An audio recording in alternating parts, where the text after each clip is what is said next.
A'udzubillahi samil alim minasyaitonir rajim. Bismillahirrahmanirrahim. Assalamualaikum warahmatullahi wabarakatuh. Alhamdulillahirabbil alamin.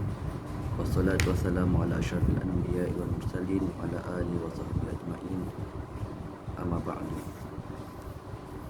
InsyaAllah pada siaran kali ini InsyaAllah saya akan berkongsi berkaitan dengan tajuk sifatullah daripada pelajaran yang ketiga, bab tauhid.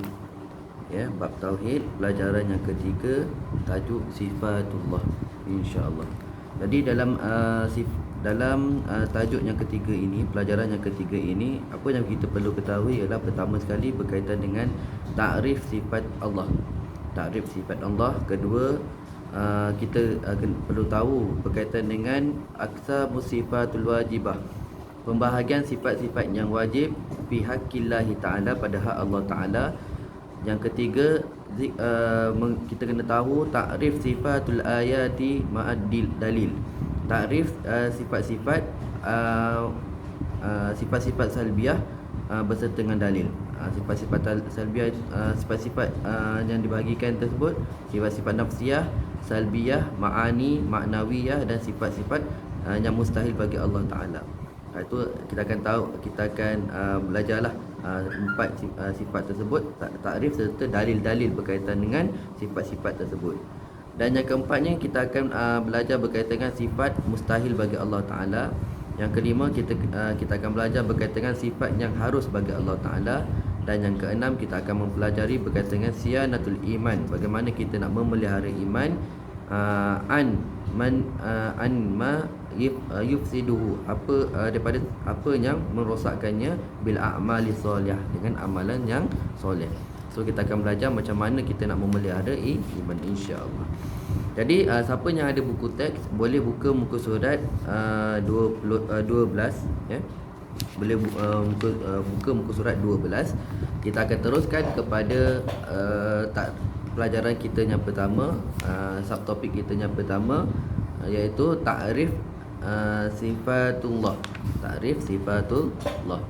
Jadi disebutkan dalam buku kita ini, takrif sifatullah. Sifatullah ay al-imaratu al-lazimah, petanda-petanda yang lazim. Petanda-petanda yang lazim. Bizatillahi dengan zat Allah Ta'ala, alladhi yu'rafu biha, yang diketahui dengan nya Allah Ta'ala. Nya Allah Ta'ala. Jadi apa yang kita perlu faham? Imarah, petanda, petanda-petanda yang lazim dengan zat Allah Ta'ala, itu adalah sifat. Jadi takrif sifat ni ialah kalau zat, tempat berkumpulnya nama dan sifat, kan? Tempat berkumpul nama dan sifat. Kalau sifat, mazharu zatillahi ta'ala, tempat penzahiran zat Allah Ta'ala. So jadi maksudnya, kalau kita nak kenal seseorang, kita kenal daripada sifat dia. Nak kenal, kalau nisbah makhluk, kita nak kenal makhluk, kita kena kenal daripada sifat makhluk. Kalau kita nak kenal Allah, kita kena kenal sifat Allah Ta'ala. Okey. Itu yang kedua. Nak panjang lebih daripada tu, kita kena ngaji lain lah, kan? Itu kena ngaji lain. Jadi kita teruskan. Aqsamu sifatul wajibah, pembahagian sifat-sifat yang wajib fi haqqillahi ta'ala, pada hak Allah Ta'ala. Ya. Pada hak Allah Ta'ala.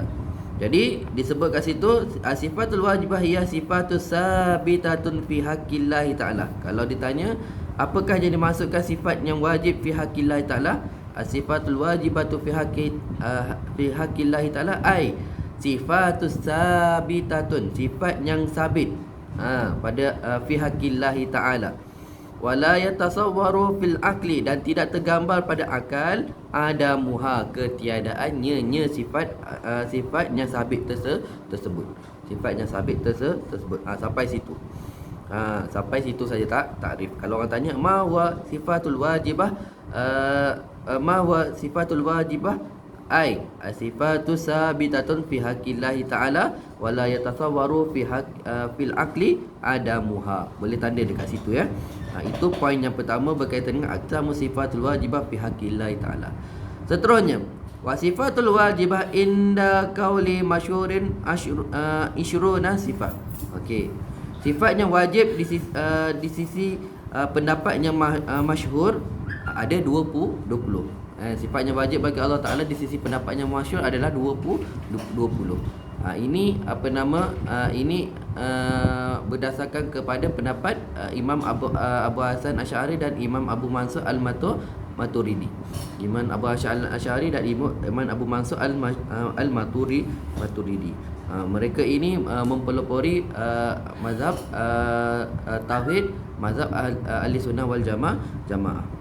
Jadi disebutkan waqad qassama hadhihi sifatu ila arba'ah. Dibahagikan sifat-sifat 20 sifat ini kepada 4. Dibahagikan 20 sifat ini kepada 4. Apa sifat tersebut? Sifatul nafsiyah, sifatul salbiyah, sifatul ma'ani dan sifatul ma'nawiyah. Ulang sifatul nafsiyah, sifatul salbiyah, sifatul ma'ani dan sifatul ma'nawiyah. Jadi 4 sifat ini terpecah daripada 20 sifat yang wajib bagi Allah Ta'ala. Jadi kita kena sebagai orang Islam, kita kena tahu 20 sifat wajib bagi Allah Ta'ala ini, kan? Bagi Allah Ta'ala, sebab kita nak mengesakan Allah Ta'ala dan kita nak menjaga diri kita daripada bergelumang kepada kekufuran dan kesyirikan. Allahu a'lam. Jadi itu poin yang 3 poin. Okey, tadi poin yang pertama, apakah yang dimaksudkan sifatul wajibah? Keduanya, sifat wajibah tu ada berapa? Ada 20 ikut kaul yang masyhur. Dan yang ketiga, poin yang ketiga ialah sifat wajibah ini sifatul wajibah fi haqqillahi ta'ala ni dibahagikan kepada 4 bahagian. Nafsiyah, salbiyah, ma'ani dan ma'nawiyah. Jadi tak ada kalau orang tanya adakah perbezaan, ada 2 imam ni, adakah perbezaan sikit? Tak ada pun yang tak ada yang istilahnya bercanggah di antara satu sama lain. Cuma beza ada yang mengatakan sifat wajib bagi Allah ni cukup sampai sifat ma'ani, dan imam satu lagi menyebutkan sifat wajib bagi Allah ni sampai 20 iaitu ditambahkan dengan sifat maknawi. Ya, itu sahaja. Allahu a'lam. Itu yang pertama. Jadi kita teruskan lagi. Disebutkan ta'rif sifati ma'ad dalili. Takrif sifat-sifat berserta dengan dalil. Dia sebut yang pertama, kita dah tahu tadi sifat yang wajib yang sabit bagi hak Allah Ta'ala tu ada 4. Yang pertama sifat nafsiyah. Kita tengok yang pertama, pembahagian yang pertama, iaitu apa? Sifatu subutiyatun yadullu wasfu biha ala nafsi zati duna makna zaidin alaiha. Sifat yang sabit, ya dulu menunjukkan al-wasfi, menunjukkan benda yang disifatkan, biha dengannya, ala nafsi atas diri, az-zati diri zat, duna tanpa, makna zaidin makna tambahan, alaiha atasnya. Nya tu kembali kepada sifatu subutiyah, kan? Sampai situ cukup, kan? Kalau kita tengok ni sampai situ cukup. Wala yata'aqqalu wujudu zati biduniha wa hiya sifatun wujudin. Tidak masuk akal wujudnya zat biduniha, tanpa adanya nya sifat nafsiyah, wahia sifatul wujud, iaitu sifat wujud. Kalau orang tanya apa dia sifat nafsiyah, satu saja, iaitu sifat wujud. Jadi bila kita dah tahu sifat nafsiyah ni wujud, kita kena tahu pula apakah yang dimaksudkan dengan wujud. Okey, kalau orang tanya apakah yang dimaksudkan wujud pada hak Allah Ta'ala, kita kena faham dia ada beza kewujudan makhluk dengan kewujudan kewujudan Allah. Wujud Allah itu wujud yang kidam. Wujud makhluk tu wujud yang adam. Apa maksud dia? Wujud Allah tu memang sedia ada. Wujud Allah tu sedia ada. Wujud makhluk tu pula daripada tiada kepada ada. Sebab tu beza. Kalau orang kata kita ni wujud tak? Ya, kita wujud. Tapi kita wujud yang adami. Wujud yang adami, iaitu kita wujud yang diadakan, bukan kita wujud yang sedia ada. Allah tu wujud yang kidam, dia wujud yang sedia ada. Tu beza Allah dengan makhluk. So janganlah kata kita ni tak wujud, ibarat bayang-bayang apa semua, tak boleh. Tu yang pertama. Jadi apa maksud wujud? Bimakna anna wujudi ta'ala li zati. Maksudnya wujudnya Allah Ta'ala itu secara zat, la li illah, bukan disebabkan sebarang illah. Illah ni sebab lah kan. Bukan disebabkan illah. Kita macam kita wujudnya kita sebab adanya mak bapak kita. Wujudnya mak bapak kita disebabkan ada mak bapak dia. Wujud mak bapak dia itu disebabkan wujudnya sebelumnya. Itu beza. Tu saya cakap tadi tu mudah nak faham. Wujud makhluk ini wujud yang adam. Wujud Allah ni wujud yang kidam. Wujud Allah itu wujud yang wujud yang sabituz zat. Dia sabit dengan zat. Wujud makhluk ini maslubul wujud. Dia wujud tu tak disebabkan perkara yang lain. Maslubul wujud. Mudah nak faham. Jadi Allah sebut apa dalam dalil dia mudah. Ulama kita ambil daripada Al-Quran dan hadis juga. Jadi disebut sifat dalil bagi sifat wujud itu banyak sebenarnya, tapi dia ambil yang mudah, iaitu am khuliqu min ghairi, a'udzubillahi minasyaitonir rajim, am khuliqu min ghairi syai'in am humul khaliqun. Surah At-Tur ayat 35. Boleh rujuk kepada terjemahannya pada surah At-Tur ayat 35. Seterusnya, jadi kita dah tahu dah, sifat yang pertama ialah sifat nafsiah. Sifat kedua pula sifat salbiah. Yang mana sifat salbiah ini ditakrifkan oleh ulama, iaitu sifatul i'tibariyah, iaitu sifat-sifat yang diiktibarkan. Iktibar ni sesuatu apa nak terjemah terbaiknya? Sifatnya diiktibarkan, tadullu ala salbi, menunjukkan atas kekurangan, ma la yaliqu billahi ta'ala, apa yang tidak layak pada Allah Ta'ala. Dia sifat iktibariyah sahaja. Maksudnya dia hanya iktibar. Dia bukan yang hakiki. Ya. Allah maksudnya apa? Bila faham wujud, mestilah ada sifat-sifat yang berhubung kait dengan wujud. Kan? Bila ada sifat wujud, ada sifat ketuhanan yang namanya wujud, maka pastilah ada sifat-sifat yang berhubung kait dengan dia. Kan? Apa dia? Di antaranya kita ingat sifat salbiah ni ada 7. Apa dia? Qidam, baqa', mukhalafatu lil hawadis, qiyabu bi nafsi, wahdaniyah. Itu 7 sifat salbiah. Mustahillah Allah tu wujud, tapi dia tu tak qidam. Mustahillah Allah tu wujud, tapi dia tak baqa'. Mustahillah Allah tu wujud, tapi dia tidak bersalahan dengan makhluk. Mustahillah Allah itu wujud, tapi dia tu tidak berdiri dengan dirinya sendiri. Mustahillah Allah itu wujud, tapi dia tidak esa. Kena faham itu. Itu mudah kita nak memahamkan apa tajuk sifat salbiah ini. Kan? Macam kita tengok kan, kalau macam kita tengok kita tengok agama-agama lain kan,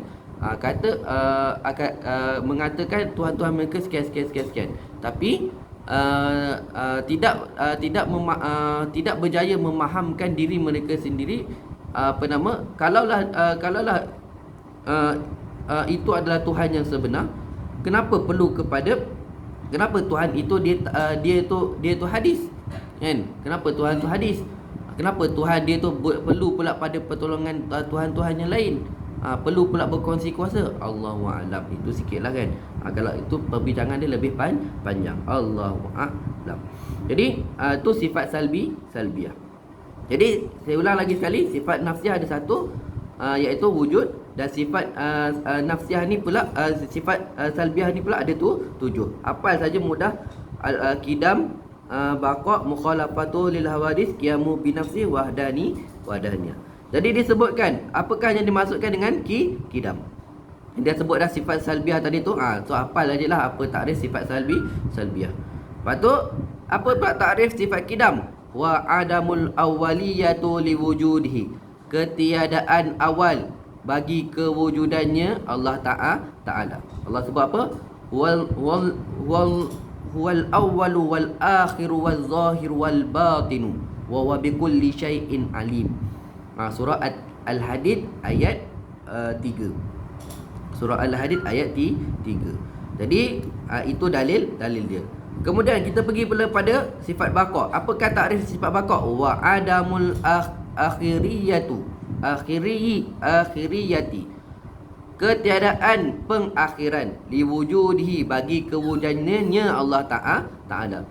Firman Allah Ta'ala, kullu syai'in halikun illa wajhah. Setiap sesuatu itu sesuatu perkara itu binasa melainkan zat Allah Ta'ala. Okey, boleh rujuk balik surah Al-Qasas ayat 88. Seterusnya yang ketiga, mukhalafatu ta'ala lil hawadis. Bersalahan Allah Ta'ala dengan yang baharu. Bila kata bersalahan, maksudnya dia bukan kurang. Dia lawan terus. Kalau baru, lawan dia lama. Kan? Kalau baru, lawan dia lama. Bukan bukan baru. Ini baru juga tapi dah terpakai. Bukan macam tu. Macam kita lah kan. Handset handset Huawei kan ada banyak jenis. Nampak macam sama. Tapi ni Huawei sekian-sekian, ni Huawei sekian-sekian. Contoh kan. Tak bukan macam tu. Dia opposite terus. Dia lawan. Yang dia katakan mukhalafatul lil hawadis ni, dia lawan terus. Hitam lawannya putih. Putih lawannya hitam. Siang lawannya malam. Dia opposite terus. Kan? Baharu lawannya tak baharu. Itu. Baru lawannya lama dan seterusnya. Okey. Itu kita nak panjang lagi kena ngaji lain. Terus qiyamu binafsi ai annahu ta'ala la yaftakiru ila zati. Annahu ta'ala, bahawasanya Allah Ta'ala la yaftakiru, tidak berhajat, ila zatin, kepada zat yang lain, taqumu biha, untuk dia untuk dia bersandar dengannya. Wala ila mujidin, dan kepada yang menjadikan, yujidhu, kejadiannya. Firman Allah Ta'ala, innallaha la ghaniyun 'anil alamin. Surah Al-Ankabut ayat 6. Rujuk balik. Itu maksud qiyamu binafsi. Allah tak berhajat kepada satu. Sama juga macam kita, kan? Habis orang tanya, kalau orang tanya kenapa kita kena solat, kan? Kita solat ni sebab Allah suruh. Ya, adakah Allah berhajat kepada kita? Subhanallah, Allah tak berhajat sesekali pun kepada kita. Allah suruh itu atas perintah, Allah suruh kita untuk beribadah, solat dan sebagainya atas dasar dia tu Tuhan, dia dia nak dikenali, dan kita ni hamba, kita sebenarnya berhajat pada dia. Berhajat pada dia. Kalau kita tak buat ibadah, kalau kita tak ta'abud pada dia, tak ibadah kepada dia, kita sebenarnya kita yang merosakkan diri kita. Pasal kita berhajat pada Allah Ta'ala. Allah tak berhajat pada kita. Kita kita buat ke, kita tak buat ke, Allah sesekali tak akan terkesan dengan apa yang kita buat ataupun apa yang kita tak buat. Sebab tu kalau kita belajar lebih dalam lagi berkaitan dengan ibadah ni, kalau kita disuruh ibadah tu khalisatan lillahi ta'ala, semata-mata kerana Allah Ta'ala. Sebaik-baiknya kalau diajar pada kita diajar pada kita beribadah tu sampai kita ni tak rasa kita ni nak kepada syurga ataupun nak kepada pahala. Kita diajar beribadah ni supaya kita ni nak kepada Allah Ta'ala, nak kepada redha Allah Ta'ala, nak kepada sayangnya Allah Ta'ala kepada kita. Allahu'alam. Yang lebih-lebih lagi kita ngaji suku. Okey. Dan yang terakhir, yang kelima, al-wahdaniyah. Sifat salbiahnya seterusnya yang nombor 5 iaitu wahdaniyah. Apa dia sifat wahdaniyah? Ma salaba ta'addudi, apa yang bersalahan dengan bilangan. apa yang bersalahan dengan bilangan fi zati, pada zat Allah Ta'ala, wa sifatin wa af'alin.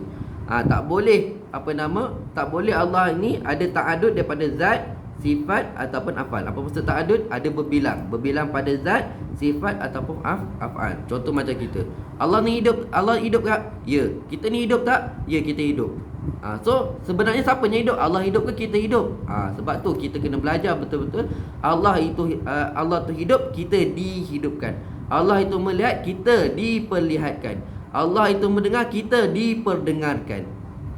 Mudah kalau kita belajar betul-betul, kita akan faham, oh ini sebenarnya yang nak diajar oleh ulama kita melalui sifat 20 ini. Melalui sifat 20 ini kita akan faham, oh sebenarnya sifat yang mustahil bagi Allah Ta'ala tu semuanya rujuk kepada kita, bukannya nak rujuk kepada Allah Ta'ala. Oh macam tu, 20 sifat wajib bagi Allah Ta'ala, ada 20 sifat wajib, sifat yang mustahil bagi Allah Ta'ala, dan satu sifat harus bagi Allah Ta'ala tu. Ulama nak ajar kita bahawasanya 20 sifat wajib bagi Allah Ta'ala itu nak mengesakan Allah Ta'ala. Adapun 20 sifat yang mustahil bagi Allah Ta'ala tu nak ajar kita semua yang mustahil pada Allah Ta'ala tu sebenarnya nak rujuk kepada kita. Nak rujuk pada kita, oh Allah tu hidup, Allah tu wujud, sebenarnya kita ni tak wujud, kita ni diwujudkan. Kita ni wujud, tapi wujud kita ni wujud yang adami, diwujudkan. Wujud yang adami. Maslubul wujud. Maslubul wujud. Jadi kita kena faham yang itu. Baik, itu yang seterusnya. Dari dalil ni sebut laukana fihi ma alihatun illallahu lafasadata. Surah Al-Anbiya ayat 22. Kalaulah pada fihi ma, langit dan bumi ini, alihatun, ada Tuhan, illallah, selain daripada Allah, la fasadata, nescaya akan hancurlah langit dan bumi ni. Pasal apa? Oh, yang ni nak buat macam ni nak buat macam ni. Allah na'udzubillah min zalik. Takkan jadi macam itu. Takkan sesekali jadi macam itu. Kita tengok kat dalam kapal terbang pun macam tu. Dia ada pilot dengan co-pilot. Dia takkan ada dua-dua tu takkan jadi pilot. Dia ada namanya pilot, co-pilot, hanya pembantu. Itu ada sebab pembantu lah kan. Perlu ada pembantu pasal manusia, pasal makhluk lemah. Takkan Allah ni lemah. Sama dengan makhluk, subhanallah. Seterusnya, jadi sifatnya seterusnya disebutkan di sini ialah sifatul ma'ani. Pembahagian yang ketiga daripada 20 sifat ialah sifat ma'ani. Tadi sifat nafsiyah ada 1, sifat salbiah ada 5, sifat ma'ani ada 7. Sifat ma'ani ada 7. Apakah sifat ma'ani tersebut? Qudrah, iradah, ilmun, hayat, sama', basar, kalam. Qudrah, iradah, ilmun, hayat, sama', basar, kalam. 7 sahaja. Jadi kita nak memahamkan apakah yang ditakdirkan ulama dengan sifat ma'ani, iaitu ma dalla ala makna wujudiyun, apa yang menunjuk atas makna wujud, qaimun bizati, yang berdiri dengan zat Allah Ta'ala. Mungkin tak berapa faham kat situ. Kita tengok satu persatu. Apa yang menunjukkan makna wujud yang berdiri dengan zat Allah Ta'ala. Macam saya cakap tadi, bila Allah tu dia berdiri dengan zat dia sendiri, dia akan ada sifat yang menempel pada dia. Sebab itulah cara kita nak kenal Allah. So macam saya cakap tadi, jadi kalau Allah tu wujud, mestilah ada sifat yang kita nak kenal pada dia. Jadi antaranya kita kena kenal qudrah. Pertama qudrah. Kalau ada ulama dia mengajar kita dengan nombor 1 sifat ma'ani ni, yang pertama ialah hayat. Bila Allah tu wujud, benda yang pertama yang ada, sifat yang pertama yang wajib ada pada Allah Ta'ala hayat.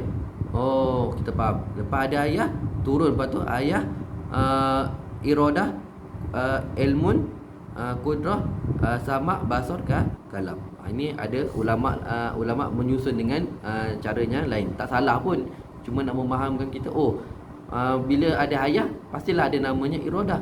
Bila ada iradah mestilah ada kudrah untuk melaksanakan. Bila ada kudrah nak buat tu mesti kena ada ilmu. Bila dah ada ilmu mesti antara untuk perkara untuk sampai pada ilmu itu tersebut mesti ada sama, basar dan kalam. Kan? Kita tengok kan. Kita tengok memang tepat dengan kejadian manusia itu sendiri. Kan? Allah sebut, Allah perintahkan kita untuk lihat kebesaran Allah tu pada diri kita dan pada alam ini. Paling besarnya pada diri kita lah. Kalau kita ada hayah, kan? Kita, Allah tu hayah, kita ni hayah. Tapi siapa yang sebenarnya hayah? Allah tu hayah. Kita ni siapa? Kita ni hanya mayat. Lawan pada sifat Allah tadi, hayat Allah tadi tu. Hayat lawan dia mayat. Hayat lawan dia mayat. Habis mana tahu kita ni mayat? Contohlah, pernah tak kita pergi hospital, kita akan tengok dia hidup tapi tangan dia tak boleh hidup.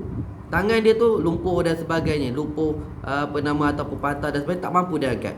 Sedangkan kalau dia betul-betul kalaulah dia tu betul-betul ada sifat hayat, dia mampu nak angkat angkat dia punya tangan. Tapi sebab Allah tak berikan dia kudrah dan hayat tu pada tangan tersebut, maka tangan tersebut tak mampu nak diangkat pun sekalipun. Kan ada macam tu. Ni kalau kita tengok hospital, sebab tu dia galakkan kita untuk pergi untuk melawat orang di hospital untuk ambil iktibar. Memang kita ni lemah. Allahu a'lam. Tu ngaji suku lah tu. Ngaji kat ni dalam ni tak proper. So kena ngaji cek untuk guru lain dan belajarlah berkaitan dengan sifat ketuhanan ini. Baik. Jadi pertama sifat kudrah. Disebut kat sini sifat kudrah. Ada ulama lain menyusun dengan sifat hayah lagi dahulu. Jadi apa yang dimaksudkan dengan kudrah? Hiya sifatun azaliyatun, sifat azali wujudiyatun yang wujud, qaimatun bizatihi, dengan yang berdiri dengan zat Allah Taala. Ya ta'atta biha ijadun, datang dengannya itu ijad, kewujudan yang mungkin, wa i'damu, dan ketiadaannya ala wifqil iradah, atas muafakat kudrah. Maksudnya muafakat iradah. Maksudnya kudrah ini dia ada sifat, ada lagi satu sifat yang akan muafakat dengan dia, ialah sifat iradah. Bila ada kudrah mesti ada iradah, kan? Ada je orang ada kekuatan tapi bila tak buat juga. Dia tak ada kehendak untuk buat, maka tak jadilah. So kalau Allah tak ada sifat kehendak, so macam mana Allah tu berkuasa? Jadi kalau apa tanda Allah kuasa? Ni alam ni jadi. Alam ni jadi. Pasal apa? Dia berkehendak untuk menjadikan alam ini, maka jadilah alam ni dengan kekuasaan dia. Okay. Kedua, iradah. Ya sifatun azaliyatun wujudiyatun qaimatun bizati ta'ala, tukhassasu mumkinun, dikhusus dengan perkara-perkara yang mungkin. Apa perkara-perkara yang mungkin? Maksudnya mungkin akan terjadi. Mungkin ni maksudnya benda yang telah diciptakan Allah Taala.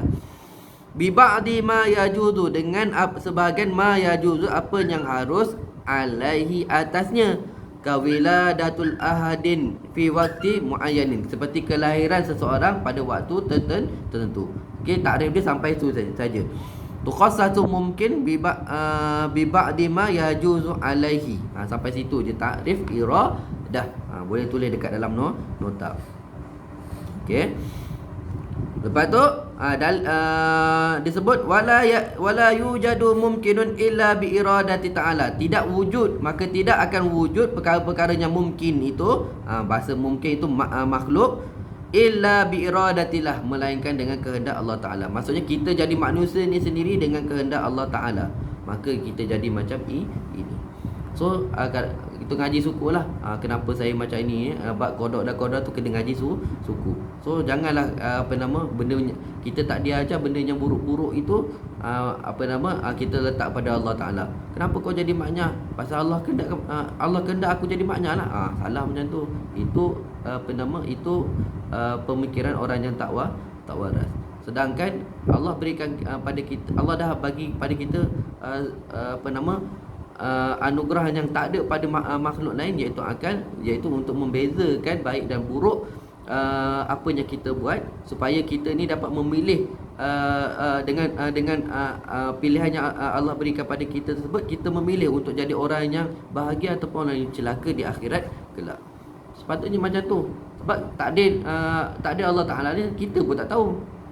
Tu ngaji suku lah kan. Itu kena ngaji suku. Kan? Boleh ngaji suku berkaitan dengan kudrah dan iradah Allah Ta'ala ni. Dia banyaknya bersangkut paut dengan dengan pelajaran, satu pelajaran iaitu tawakal dan qada dan qadar. Berkaitan dengan tu. Baik. Cukup sampai situ, nanti tak habis. Dah setengah jam, 30 minit, 20 saat, 25 saat. So saya cuba habiskan dalam masa sejam. Baik, lepas tu dia sebut al-ilmu. Dalil dia tengok kat situ. Okey, atas tu tak sebut kan. Dalil kudrah, innallaha ala kulli syai'in qadir, surah al-Baqarah ayat 20. Untuk iradah, dalil dia apa?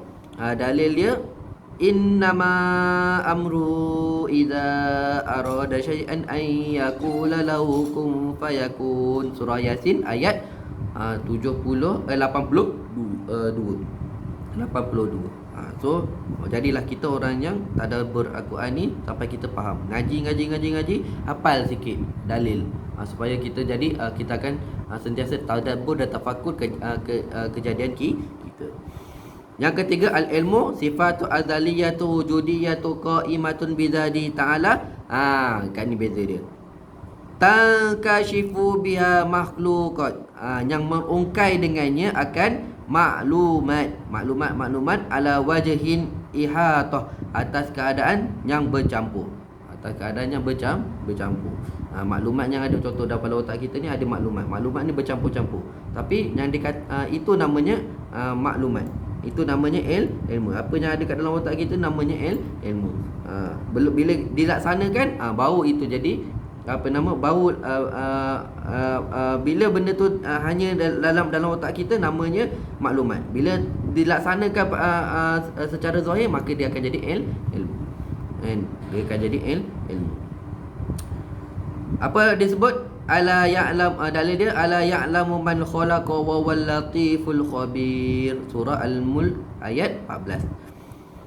Okey, al-hayah sifatu wujudiyatun azaliyatun qaimatun bizati ta'ala tusahhihu ittisafu ala ta'ala bi ilmi wa nahwi. Sampai situ saja. Okey, disebut sifatun wujudiyatun azaliyatun qaimatun bizati ta'ala tusahhihu, yang mengesahkan ittisafu bersifatnya Allah Ta'ala bil ilmi wa nahwi, dan seumpamanya. Tu saya cakap tadi, ada ulama letaknya nombor 1 kan. Maksudnya bila ada sifat ayah, maka adalah sifat-sifatnya lain, kudrah, iradah, ilmu sama basar kalam kan. Ada ulama letaknya ayat tu nombor 1. Tapi Imam Abu Mansur Al-Maturidi dan Imam Abu Hasan Al-Asy'ari ni letaknya salah ke? Tak salah. Dia atas dasar nak memahamkan kita sahaja. Cuma ada ulama menyusunkan itu supaya kita dapat ada rasa untuk berfikir, oh betul lah, bila ada hayah akan ada kudrah, bila ada kudrah akan ada iradah, bila kata ada iradah ada namanya ilmu, bila ada ilmu ada sama basar kalam. Itu ulama kita ajar. Sebab tu terbaiklah ngaji sifat 20 ini supaya kita kenal diri kita, supaya kita kenal diri kita. Kita kenal kita kenal diri kita, maka kita akan kenal Allah. Yang kena dia sebut man arafa nafsahu arafa rabbahu. Yang ni ada kata hadis, adanya kata kalam ulama. Allahu a'lam. Okey. Cantiklah sangat di situ jika kita dapat gunakan apa yang Allah dah berikan pada kita ni untuk kita kenal Allah. Disebut seterusnya as-sam'u. Okey, dalil ayat tadi wa tawakkal 'alal hayyil ladzi la yamut. Okey, lepas tu nombor 5 as-sam'u wa ya sifatun wujudiyatun azaliyatun qaimatun bi dzati ta'ala tankashifu lahu biha, yang terungkai baginya Allah Ta'ala biha dengan nya sifat al-mawjudat, perkara-perkara yang wujud. Sama ni dia punya alaqah ta'alluq dia pada benda-benda yang mawujud saja. Pada benda-benda yang mawujud sahaja. Kalau ilmun dia ta'alluq dia dengan namanya benda-benda yang namanya maklumat, kan? Maklumat Allah Taala pada Allah, di sisi Allah Taala. Basar sifatun wujudiyah, dalil untuk sama tadi, innallaha sami'un basir, surah Al-Hajj ayat 75. Al-basir yang keenam, sifat makna yang keenam al-basar. Wa sifatun wujudiyatun azaliyatun qaimatun bi dzati ta'ala tankashifu lahu biha al-wujudat mawjudat, sama juga. Tankashifu biha al-mawjudat, dalil dia innallaha sami'un basir. Kalam pula, wa sifatun wujudiyatun azaliyatun qaimatun bi dzati ta'ala laisat biharfin, bukanlah dengan huruf. Allah bercakap, kalam Allah Ta'ala tu bukan dengan huruf, walau sautin, dan bukan juga dengan suara, wala ghairihima, dan bukanlah dengan kedua-duanya, minal a'radi, daripada benda-benda, a'rad, benda, al-hadisah, yang baharu. Subhanallah. Macam mana kalam Allah? Allahu a'lam. Itu kalau sifat ahli sunnah wal jamaah, bila jadi macam tu Allahu a'lam terus. Tak payah nak bincang, kan. Sampai situ takrif kalam. Lau lam yattasifu bihi, kalaulah tidak bersifat Allah dengan sifat kalam, lattasifa bididdihi wa huwa bukmun, maka bersifatlah Allah Taala dengan lawannya, iaitu sifat bukmun, bisu. Bukmun mukhalun ala Allah Taala. Dalil dia wa kallamallahu Musa taklima, ya, surah An-Nisa ayat 164. Okey, itu Allahu a'lam. Itu sifat ma'ani. Ulang balik, sifat 20 sifat yang wajib bagi Allah Taala tu terbahagi pada 4 sifat sifat nafsiyah, sifat salbiyah, sifat maknawi, sifat maknawi, ya, sifat nafsiyah hanya satu, iaitu wujud. Sifat persalbiyah, kidam baqa' mukhalafatuhu lil hawadis qiyamu bi nafsihi wahda niyah. Okey, lepas tu naik pula pada sifat ma'ani, qudrah, iradah, ilmun, hayun, sama, basar, kalam. Okey, dah ada kat situ berapa? Dah ada kat situ 13.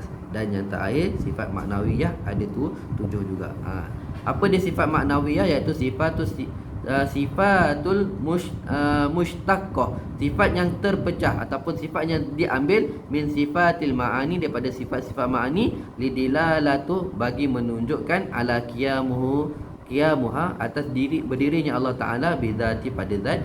Maksudnya apa? Hal keadaan bila sifat sifat kudrah, contoh kan, kita ambil sifat kudrah tu pada Allah Ta'ala, ada pada Allah Ta'ala, maka hal keadaan Allah itu ada kudrah, maka disabitkan juga, kan? Jangan pelik-pelik pula, Allah tu ada kudrah, tapi Allah tu bersifat kudrah, tapi alam ni ada Tuhan lain yang buat. Payah faham macam tu. So ni dua imam tersebut memasukkan sifat maknawiyah ke dalam sifat dalam 20 sifat untuk memudahkan akal kita berfikir. Okey. Apa dia? Kaunu qadiran, kaunuhu muridan, kaunuhu aliman, kaunu hayyan, kaunu sami'an, kaunu basiran, kaunuhu mutakalliman. Okey, boleh baca kat situ, ya. So takrif dia macam tu. Jadi kita dah nak habis. Disebut pula dengan pada tu sifat mustahilah ala Allah Ta'ala. Macam saya sebut tadi, sebenarnya sifat mustahil ni ulama nak ajar kita pada diri kita.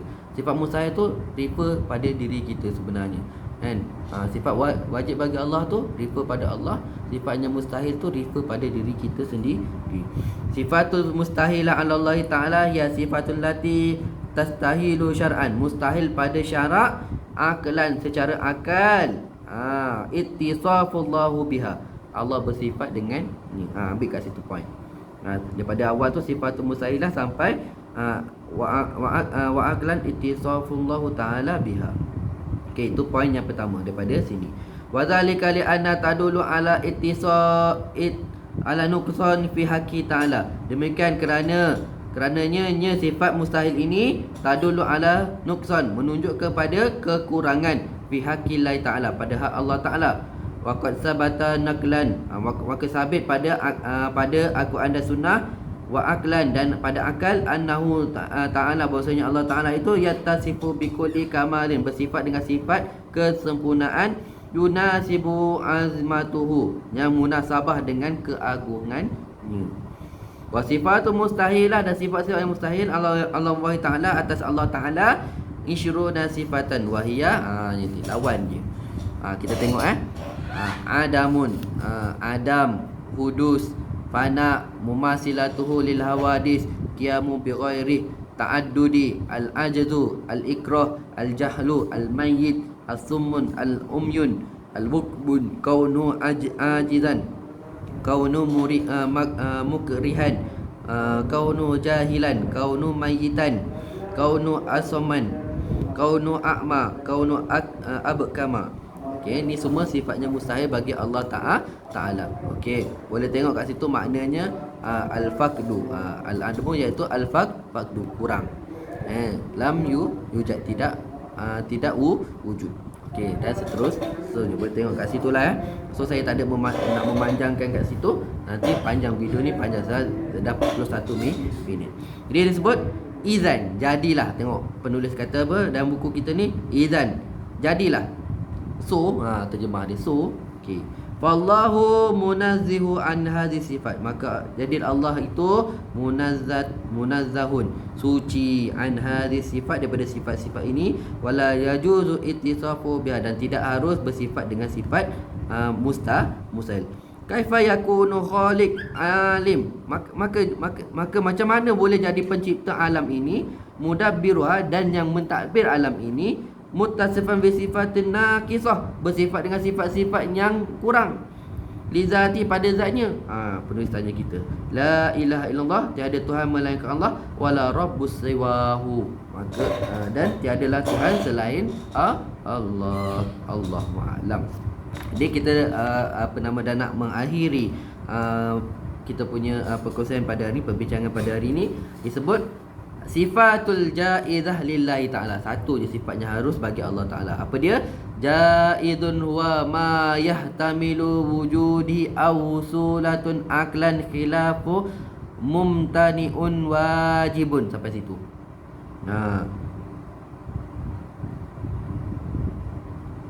Bukan bukan kat situ itu bukan takrif dia. Okey, jaizun, harus, wa ma yahtamilu, iaitu apa yang menanggung, wujudi, kewujudannya, au husuli, ataupun berhasilnya pada aklan, khilafu mumtaniun, bersalahan dengan yang terhalang, wal wajib, dan sifat yang mustahil, wal wajib, dan sifat yang wajib.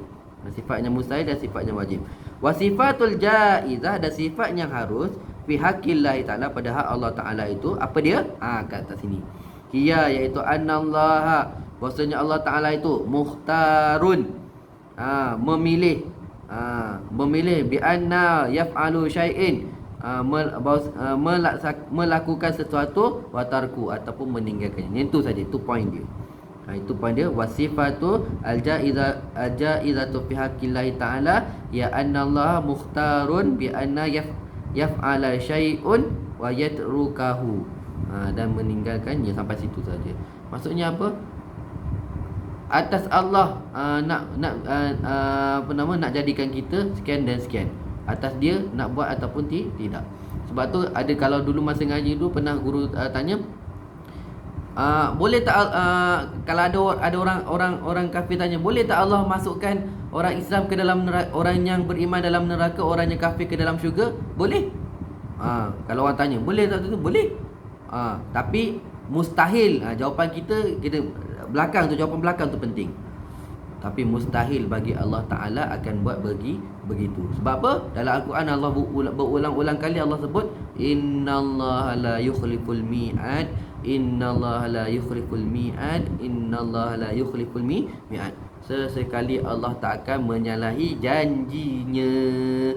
Allah dah janji dalam Al-Quran, siapa yang taat Allah akan masukkan ke dalam syurga, siapa yang maksiat Allah akan masukkan dia dalam neraka. Wah, wa iyazubillah, berkaitan dengan tersebut. So apa yang berlaku pada kita semuanya atas janji-janji Allah, atas apa yang telah Allah takdirkan pada kita tu, semuanya dalam ilmu Allah Ta'ala, atas kudrah Allah Ta'ala, atas iradah Allah Ta'ala. Cuma atas kita tu usaha, doa. Sebab kita tak tahu apa yang Allah takdirkan kepada kita. Okay, Allahu alam. Nak nyentuh tang tu kena ngaji suku.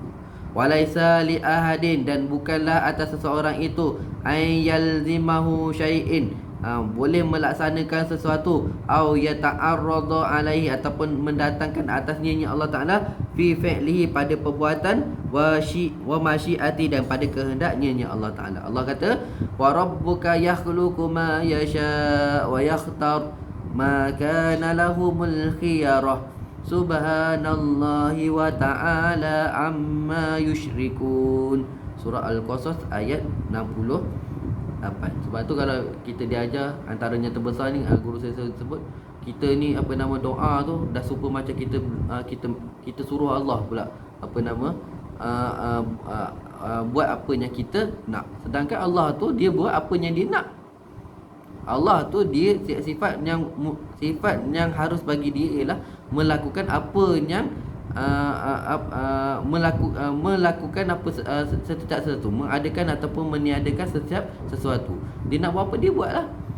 Dia nak buat apa dia buat, sebab dia Tuhan, kita makhluk. Tiba-tiba bila kita berdoa tu seolah-olah kita ni Tuhan, kita suruh Allah tu ikut kehendak kita. Bila tak dapat, kita salahkan Allah. Aku dah doa bertahun-tahun nak dapat gini, tak dapat. Allah ni zat Allah ni sekian. Mulalah ayat-ayat yang membawa kepada kemurtadan tersebut. Nauzubillah min zalik. So kena ngaji tuan-tuan dan tuan-tuan, anak-anak yang baca, yang tengok video ni, tolong mari sama-sama kita tingkatkan ilmu kita supaya dapat meningkatkan iman dan takwa kita pada Allah Subhanahu wa taala. Jadi wa fi hadzal ayah, pada ayat ini, yajuzu fi haqqi ta'ala, harus pada hak Allah Taala, ayaf'ala, atau melakukan, au yatruka, ataupun meninggalkan, ma yuridu, apa yang dia kehendaki, kal khalqu wa rizqi, seperti menciptakan dan memberi rezeki, wal imatahu wa ihyatu, mematikan dan menghidupkan, fala yajibu alaihi fa'lin, maka tak wajib atas Allah untuk buat. Atas Allah Ta'ala, semua tu atas Allah Ta'ala, ya. Wala yastahilu alaihi tarku, dan tidak mustahil atasnya Allah Ta'ala untuk meninggalkannya. Wa mislu zalika mimma yunasibu an ya'tabiru sifatun jaizatun fi haqqi, maka dan seumpama perkara tersebut, mimma yunasibu, apa-apa yang munasabah, an ya'tabiru, diiktibarkan sifat jaizatun fi haqqi ta'ala, pada hak Allah Ta'ala. Allahu a'lam. Jadi ini cukup sampai sini, insya-Allah. Moga memberi manfaat pada kita. Insya-Allah, moga Allah tolonglah kita untuk beriman dan bertakwa pada Allah Taala, insya-Allah. Jadi saya rasa saya cukup sampai situ. Moga dapat beri kebaikan pada diri saya sendiri. Moga-moga Allah terima amal ibadah kita. Jadilah kita orang yang mengesahkan Allah Subhanahu Wa Taala sepanjang masa, tidak mensyirikkan ataupun mengkufurkan Allah Subhanahu Wa Taala. Allahu a'lam. Jadi kita tangguh dulu perkongsian kita pada pagi ini dengan tasbih kafarah dan salawat. Subhanakallahumma wa bihamdika asyhadu an la ilaha illa anta astaghfiruka wa atubu ilaik. Bismillahirrahmanirrahim. Wal 'asri innal ladzina amanu wa amilus solihati wa tawassaw bil haqqi. Assalamualaikum warahmatullahi wabarakatuh.